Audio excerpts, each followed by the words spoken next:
Oferecimento Sesc.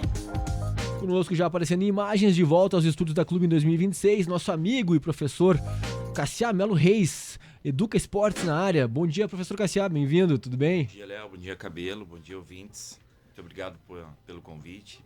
Bater um papo com vocês aí nessa segunda-feira gelada. Esse baita camarada, né, Cabelo? O Cassiá, né, um canhotinha de ouro aí, né, um grande atleta e também um professor aí de quantos anos, Cassiá, como educador? Educador fechando este ano 20 anos. 20 anos. 20 anos, né, cara?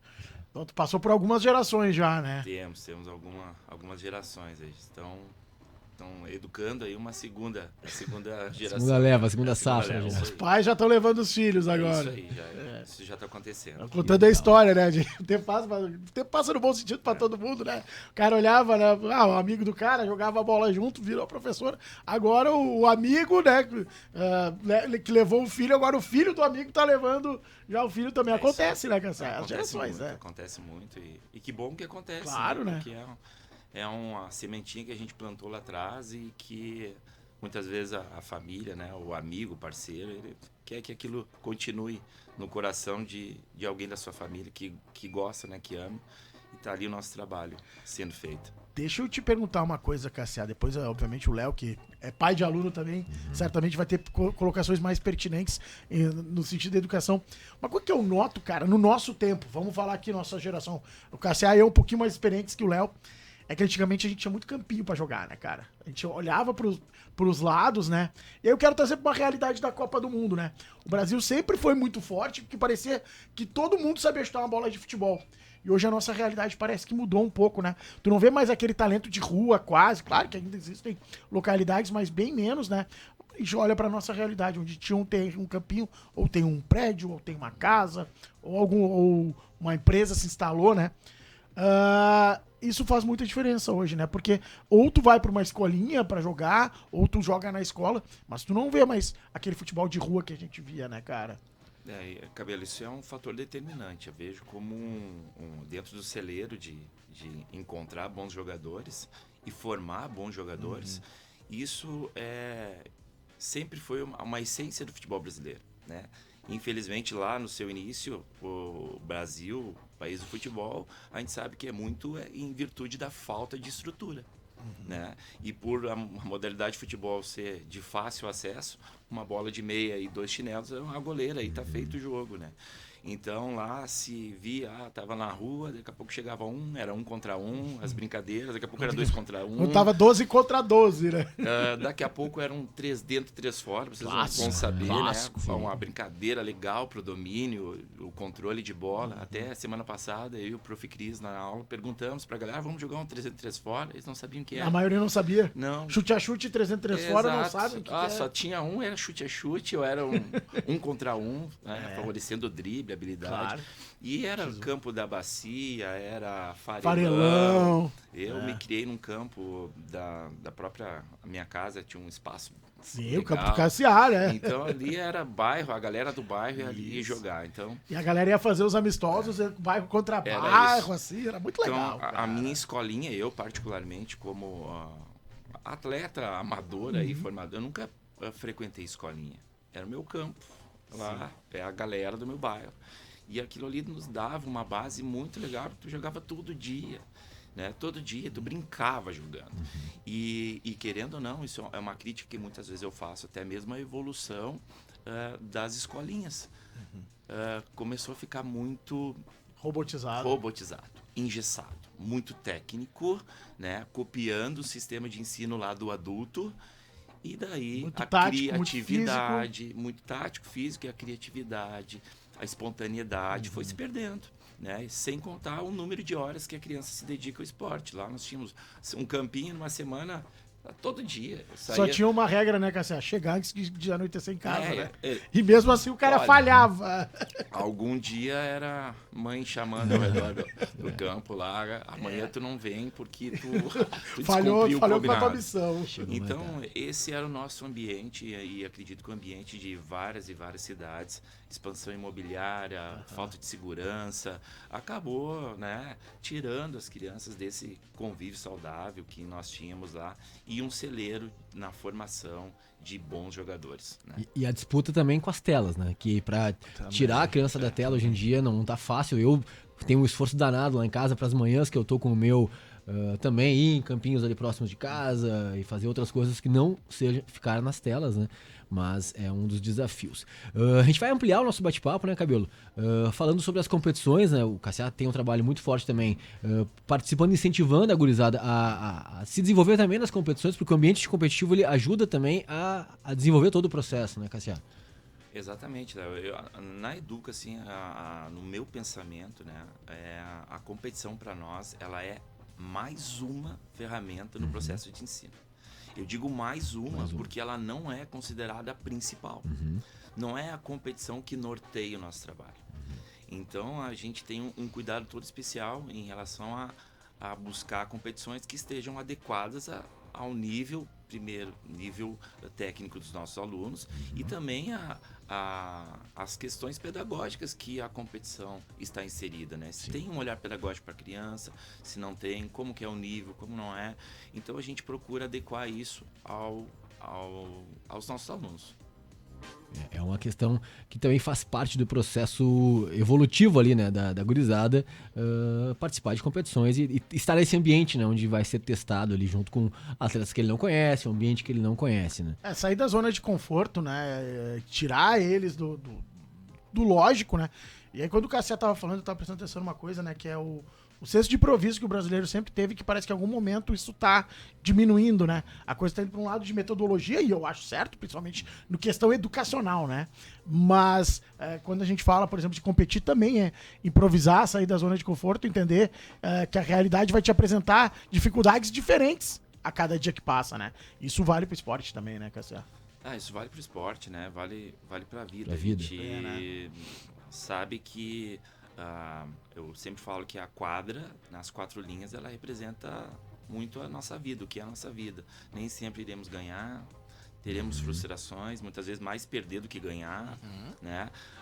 Teremos que ter resiliência, teremos que saber lidar com o nosso fracasso, enfim, teremos que saber trabalhar em equipe. Isso é um prato cheio, né? Quando eu saio para competir com os alunos, né? É um prato cheio, porque hoje a gente percebe também uma carência da falta de habilidades emocionais, né? As crianças vêm com essa característica e a gente também acaba trabalhando todas essas questões aí no ambiente competitivo. Eu vou trazer para uma realidade um pouco mais, de repente, minha do que da de vocês, que é o tênis. O Roger Federer, uma vez, ele foi chamado para fazer a abertura de uma formatura numa faculdade dos Estados Unidos. E ele abriu a palestra falando de quantos pontos, qual o percentual de pontos que ele ganhou na vida dele, enquanto profissional. Sabe qual foi o percentual que o Federer ganhou? 58% dos pontos o Federer ganhou. Ou seja, para muitos, o maior da história, quase tem um percentual de vitória em pontos de 50-50. Metade, né? Quase a metade dos pontos da vida dele ele perdeu, né? Então a nossa realidade é essa. A gente tem que entender que a derrota faz parte do processo. É isso. Né? Muitas vezes as crianças vêm com esse sentimento, né, de não saber lidar com a derrota, com a frustração. Então a competição ela tem esse poder, né? Ela tem esse poder de formar, né? Eu sempre falo que em relação a medalha é importante, o troféu é legal, né? Tem uma medalha na parede, mas o valor, né, que traz, que está por trás, isso vai estar agregado ao teu caráter, né? Então isso não... Né? Legal demais. Isso é muito bom. São quantas turmas atualmente, Cassiá? Ô, Léo, nós temos assim, hoje nós temos 9 turmas de futsal e 7 turmas de vôlei. Que legal, cara. Né? O polo do vôlei é no sindicato e o futsal no SESI. No SESI. Olha só, com 9 turmas, Cabelo, eu me chamou a atenção, né? Isso eu já conhecia do trabalho do Cassiá já de alguns anos que somos alunos, que o Francisco é aluno da Educa, mas me chamou a atenção que mesmo com essa grande quantidade de alunos, né, em 9 turmas, o Cassiá ele tem uma capacidade de olhar para o aluno individualmente e dizer, ó, o teu filho tá com tal situação, o teu filho tá com tal questão que de repente uma mudança de turma pode ajudar ele a se desenvolver melhor, ou tal questão pode ajudar ele também a chegar melhor preparado no treino. Então isso é uma coisa que também me chamou muita atenção, né? E é um dos destaques que eu vejo, assim, essa capacidade do CSA e da Educa olhar individualmente para cada aluno, mesmo tendo 9 turmas, com um monte de crianças espalhadas nessas 9 turmas, né? Isso é uma coisa muito legal que mostra esse compromisso com muito mais do que só ali treinar e preparar para... Não é uma fórmula de bolo, né? Cada criança tem suas nuances, suas características. Eu acho muito legal isso que o KCA faz. Conheço ele há bastante tempo e a gente fala isso. E eu queria trazer também para o universo do vôlei, né? Porque o vôlei vem crescendo demais, a gente vê os torneios, né? E essas turmas que tu tem são todas de jovens, que ou tem adultos também fazendo aula hoje? Cabelo, o vôlei, nós temos, assim, essas turmas são prioritariamente crianças este ano. O ano passado nós tínhamos uma turma adulta, formada por a maioria mães de alunos. E nós tivemos uma reforma aí no SESI, no final do ano, início do ano, e nós ficamos sem alguns horários, né? Ficamos impossibilitados de ocupar um horário. Então, estamos sem ginásios para trabalhar com turma adulta, mas tem procura. Né? Mas ainda a nossa prioridade, né, é a formação. É a formação de criança. Então, quando sobra algum horário, né, a gente disponibiliza para fazer esse trabalho com o adulto ali, que daqui a pouco um tempo livre, faz tempo que não joga, tô enferrujada, o que a gente pode fazer? Então, só que este ano não foi possível, né? Então, entendi. Tinha um horário à noite que tava com uma turma com 15 alunos esperando ali, não poderia deixar eles de fora, né? Claro. E o vôlei, ele aumentou bastante a demanda, assim. A que tu atribui o aumento da busca pelo vôlei, Cassia? Porque eu me lembro que hoje o Brasil não é uma potência como era. Eu trago de novo pro tênis, onde o João Fonseca tá estourado. O tênis deu uma subida tanto em Canela quanto em Gramado, né? O vôlei, nós não estamos num momento tão forte de mídia, porque a seleção brasileira, tanto masculina, a feminina até tá na luta ainda, mas a masculina tá muito abaixo. Mas a feminina, ela tem brigado ali, mas a Itália, que tá dominando no momento, não tá naquele momento tão forte. O que tu atribui ao vôlei, esse crescimento? Tem alguma métrica, cara? Dentro do crescimento, eu vou te dizer, dentro do nosso cenário, Gabriel, mobilização das pessoas. Mobilização. Legal. Isso é com toda certeza, te falo, porque eu sempre fui envolvido com futsal, né, futebol, e chegou um ponto, 10 anos atrás, que eu comecei com vôlei. Eu olhei e pensei, não pode. Como tantas meninas sem jogar? A gente precisa aumentar o número de praticantes de esporte no nosso município. Não só futebol, esporte. Né? Não só futebol. Então, tem esse olhar para os lados, olhar para o todo, né? Claro. Então, eu disse, eu vou abrir uma turma. Começamos uma turma com 9 alunas, eu e a professora Sassá, a professora Samanta. Então, hoje nós estamos aí com 150 alunos no vôlei. Né? Existem outras escolas de vôlei na região, né? Então, eu lembro que na primeira competição, depois, quando retomou as competições de vôlei aqui, né, para incentivar o número de equipes, nós colocamos aí 2, 3 equipes da Educa com meninas de 12, 13 anos para que acontecesse o campeonato. Né? Daqui a pouco a galera que jogava horário, nós vamos também. Então isso, mais pessoas se mobilizaram, né?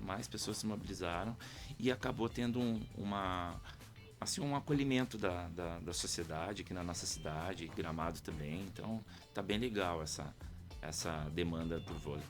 Trazer de volta para um dos assuntos que foi tema da nossa conversa com o Cassia no ano passado, né, Cabelo? Que me chamou a atenção numa preparatória que o Cassia fez ali com pais antes de uma competição, que é o professor ensina, o pai apoia e o filho aprende.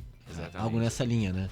E como é que tá essa evolução também dos pais, Cassia? Do ano passado para cá, por exemplo, como é que tu vê, assim, essa questão do comportamento dos pais? Nesse O pai, em certo momento, também tem que aprender, né?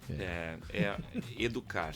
Educa em todos os sentidos. É pai, criança e também professor. Porque estou aprendendo todo dia com eles, com a demanda que vem de aluno, com a demanda que vem das famílias. A gente não acerta em tudo, né? Claro. Somos seres humanos que em alguma decisão a gente vai daqui a pouco se equivocar e daqui a pouco o pai nos coloca algo que eu não tinha pensado por essa ótica. Então é uma troca muito legal, mas é extremamente importante um posicionamento. A minha função é educar, tua de pai é apoiar o teu filho. né? Voltando ao ambiente competitivo, o teu filho, tu tem que reforçar, tu tem que encorajar. Então, o teu filho não pode ter medo lá dentro de quadra de te frustrar, de te decepcionar. E é um ponto que eu vejo muito ainda, né? A criança faz alguma ação na quadra, ela procura o pai na arquibancada. Né? E aí o pai muitas vezes daqui a pouco faz uma cara estranha. Exato. E para nós ali, como educador, é uma concorrência desleal. Por que eu digo desleal, né? Quase porque o teu filho Vai estar contigo o tempo inteiro. ele vai estar escutando mais o pai ou o professor. É o pai, ele vai ter o medo de decepcionar o pai dele. A figura maior, o herói da vida dele é o pai. Então, na tomada de decisão, daí entra um ponto importante, né? Que na minha concepção de formar um bom jogador, eu vejo que ele tem que ser habilidoso, coordenado e inteligente.